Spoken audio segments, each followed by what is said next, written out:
South Australia has expanded its home quarantine trial to more Australians returning from overseas, boosting chances of the technology it's using being rolled out across the country. The trial involves about 90 Australian Defence Force personnel returning this week from lower risk countries. The system uses a new app to electronically monitor those in isolation using facial recognition. But there are concerns the largely untested software could mistakenly identify people from some ethnic groups. It's 18 months since Vikas Sharma has seen his wife and son in Adelaide. He's been unable to return home, stranded and living with extended family in India's Punjab province. During this time, Mr Sharma was admitted to hospital with COVID-19. The Australian government has stopped the flights, so I have no option left to just wait the situation to be normalised and be part of my family. All Mr Sharma wants is to be reunited with his loved ones. And this app could be the key to more Australians being able to return home. Now part of a home quarantine pilot in South Australia, it uses biometrics and geo-tracking to confirm a user's identity and location. The first pilot was just people that were coming from interstate into South Australia, about 50 people on that trial. It's gone really well. In fact, many of them are now through that trial and they're out there quarantine on the other side. It has the potential to save returning travellers thousands of dollars.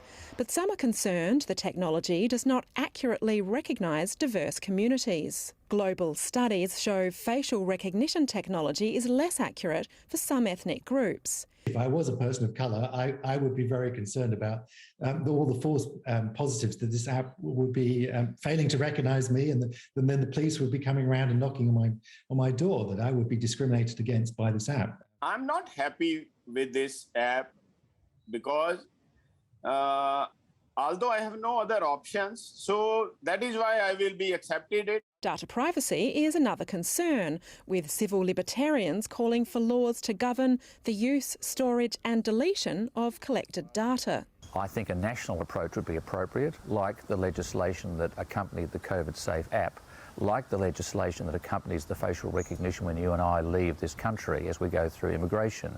That sort of thing is very good. While South Australia is the testing ground for a wider rollout, Western Australia has already mandated the use of a similar app.